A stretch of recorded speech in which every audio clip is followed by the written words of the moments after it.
SMC ওরসালাইনের নিবেদিত 13টি প্রশ্নের আজকের অতিথি একজন ডাক্তার শ্রেয়া। সুচিত্রা সেনের সাথে তো মিল আছে আপনার নামের কিছুটা। আসলে সেন হচ্ছে আমার হাজবেন্ডের পদবী। রবীন্দ্রনাথ ঠাকুরের শেষের কবিতাকে ফটোগ্রাফির মাধ্যমে ফুটিয়ে তোলা হয়েছে আপনি এবং ভারতের পরমবোধ। অসংখ্য ছবির মাধ্যমে উপন্যাসটিকে আপনারা তুলে এনেছেন, মানুষ যেন এই উপন্যাসটি পড়তে আগ্রহী হয়। একদম তাই। এবং সেটা আবৃত্তি করেছেন এবং সেখানে আপনারা ডায়লগ দিয়েছেন। সেই ডায়লগগুলো কিভাবে শোনা যাবে? ছবির সাথে সাথে শোনা যাবে? যদিও আমিও মিডিয়ার মানুষ না বা সিনেমাটোগ্রাফির মানুষ না, তো চলচ্চিত্র হচ্ছে কি যে মুভিং মোশন বা মুভিং পিকচার দিয়ে অনেকগুলো ছবি জোড়া লাগিয়ে একটি কাহিনীকে তুলে ধরা। একটা সময় কিন্তু চলচ্চিত্রকে আমাদের দেশে বলা হতো বই। কেন? কারণ কোনো বই থেকে বা কোনো উপন্যাস থেকেই চলচ্চিত্র আসতো। তো আমরা যেটা করেছি যে চলচ্চিত্র আসার পরে যেটা হয়, এখনকার দিনের মানুষ কিন্তু বই পড়তে চায় না। 90s পরে 2000 সালের পরে যে সমস্ত ছেলেমেয়েরা পৃথিবীতে এসেছে, আপনি যদি একবার তাদের কারোর উপর একটা সমীক্ষা চালান, আমার মনে হয় না তারা একটা বইও বছরে একবার পড়ে। তো এটা আমাদের বাংলাদেশের সরকারেরই একটা উদ্যোগ, সংস্কৃতি মন্ত্রণালয়ের উদ্যোগ যে এই জেনারেশন বই পড়তে আগ্রহী হোক। কিন্তু এটা তো বই পড়ার আগ্রহ থেকে আরো দূরে সরে এখন থেকে এই ধরনের কাজ দেখবার জন্য অপেক্ষা থাকবে, যে না আমরা যেমন অডিও বুকে এখন শুনি, বই পড়ি না কিন্তু আমরা শুনি, উপন্যাস রাতের বেলা ছেড়ে দিয়ে পুরোটা শুনি।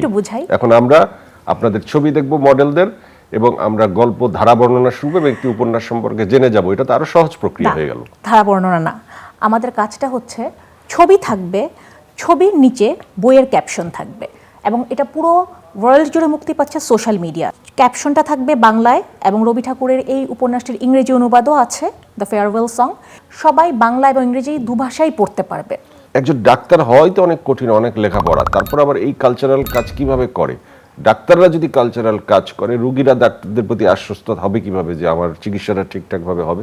আমার বরং মনে হয় যে একটা কাজ নিয়েই যে সারাক্ষণ পড়ে থাকে, সারাক্ষণ যে শুধুমাত্র একটা বিন্দুতেই ফোকাস থাকে, তার জন্য তার পেশা আরো বেশি বোরিং হয়ে যায়। বাংলাদেশে রোগীর সংখ্যা এত, এবং রোগীর জন্য স্কাই ইজ দ্য লিমিট না, রোগীর জন্য হচ্ছে স্কাইটা অনেক ছোট, ডাক্তারের সংখ্যা অনেক কম।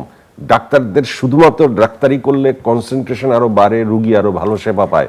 আপনি আপনার জন্য অনেক দিগন্ত ছড়িয়ে দিতে পারেন, তাহলে কি রোগী বঞ্চিত হয় না? না, আমার জন্য রোগী বঞ্চিত হবে এটা আমার কোনোভাবেই মনে হয় না। প্রথম কথা, আমার কাজটা হচ্ছে ফরেনসিক মেডিসিন নিয়ে, সরাসরি ক্লিনিক্যালে আমি আসিনি। আসলে এটার একটা উদ্দেশ্য ছিল যে ক্লিনিক্যালে যে আসতে পারতাম না তা না, কিন্তু ক্লিনিক্যালের হিউজ প্রেশারটা আমি নেইনি। আর ফরেনসিক মেডিসিন সাবজেক্টটা আপনি হয়তো একটু আইডিয়া পাচ্ছেন যে আমার সাবজেক্ট একটু অন্যরকম। ডেড বডি, ক্রাইম, হ্যাঁ, মেডিকেল লিগ্যাল ইস্যুস, এগুলো নিয়ে আমার ব্যাপ্তি। আচ্ছা, এই ফরেনসিকের ব্যাপারে একটি অভিযোগ আছে যে অনেকেই ইচ্ছে করলে টাকা খেয়ে রিপোর্ট উল্টাপাল্টা দিয়ে দিতে পারে। এটা কি সত্য না মিথ্যা? এবং এরকম হয়ও ঘটনা? না, বাংলাদেশে একটা ব্যাপার থাকে যে করাপশন আসলে পৃথিবীর কোন জায়গায় নেই, সব জায়গায় আছে, কিন্তু আপনার ফরেনসিকে কি করাপশন আছে সেটা বলেন। ফরেনসিকের করাপশন যদি আমি বলি, ফরেনসিক স্পেশালিস্টদের অনেক প্রেশারের মধ্যে থাকতে হয়।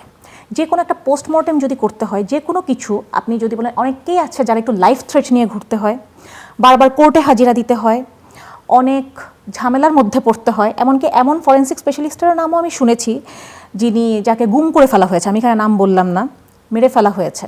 সো আমাদের পেশাটা, আমাদের ফরেনসিক মেডিসিন যে সেক্টরটা, একটু লাইফ থ্রেট, একটু ডেঞ্জারাস প্রফেশন আপনি বলতে পারেন, একটা প্রেশার থাকে। পরমব্রত এবং আপনি যে কাজটি করলেন, এরপরে শোনা যায় যে আপনার সাথে পরমব্রতের নাকি একটা প্রেম ঘটনা। কি তাই নাকি? আমি তো জানি না, আপনি কি করে জানলেন ভাইয়া? না, আপনি অফ দ্য রেকর্ড খুব ওনার কথা বলছিলেন, একটা কেমিস্ট্রি তৈরি হয়েছে, এই হয়েছে, সেই হয়েছে, ওই হয়েছে। কেমিস্ট্রি? হ্যাঁ, কি কেমিস্ট্রি? আপনি তো বায়োলজি বেশি পড়েছেন, কেমিস্ট্রি কিভাবে তৈরি হলো? পরমদা আমার একজন অনেক সিনিয়র মানুষ, একজন রেসপেক্টেড মানুষ, অনেক অভিজ্ঞ মানুষ। তার কাজের ক্ষেত্রে তিনি একটা প্রচণ্ড উঁচু লেভেলে চলে গেছেন, তার জায়গায় তিনি। কিন্তু তার সঙ্গে আমার যে সম্পর্কটা, সেটা প্রেম ভালোবাসার সম্পর্ক না, সেটা শ্রদ্ধার সম্পর্ক, বন্ধুত্বের সম্পর্ক।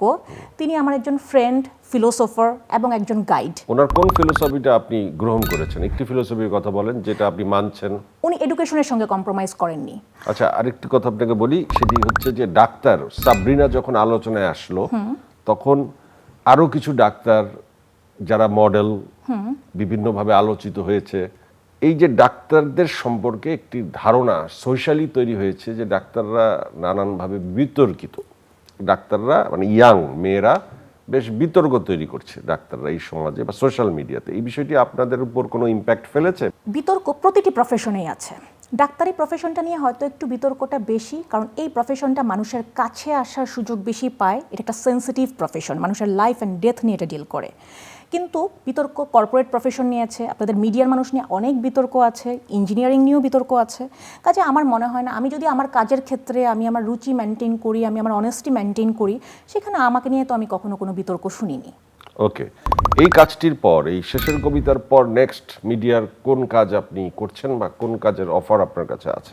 অফার আছে, অনেক কিছু আছে, সেটা এখনই বলতে চাচ্ছি না। আচ্ছা, রুচিশীল কাজের প্রতি আপনারা আকৃষ্ট, রুচির দুর্ভিক্ষ নিয়ে আপনার মতবাদ কি? মানুষ রবীন্দ্রনাথকে যায় না, নজরুলকে যায় না। নজরুল যে আমাদের জাতীয় কবি, আপনি ছোট বাচ্চাদেরকে জিজ্ঞেস করেন, আসলে কি তারা জানে?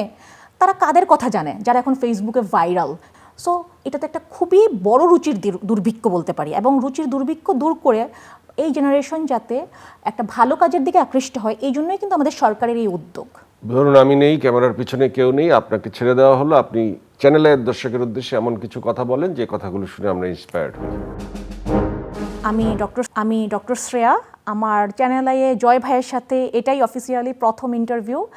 আর আমি কথার মানুষ, কথা বলতে এসেছি, চ্যালেঞ্জটা নিতে এসেছি। সবাই বলে যে জয় ভাইয়ার সঙ্গে ইন্টারভিউ, তুমি কি পারবে এই চ্যালেঞ্জটা? আমি বললাম যে না, আমি কথার মানুষ, আমি আজকে এই চ্যালেঞ্জটা নিয়েই দেখলাম, এবং it was a really wonderful interview with Joy ভাই। থ্যাঙ্কস ভাইয়া।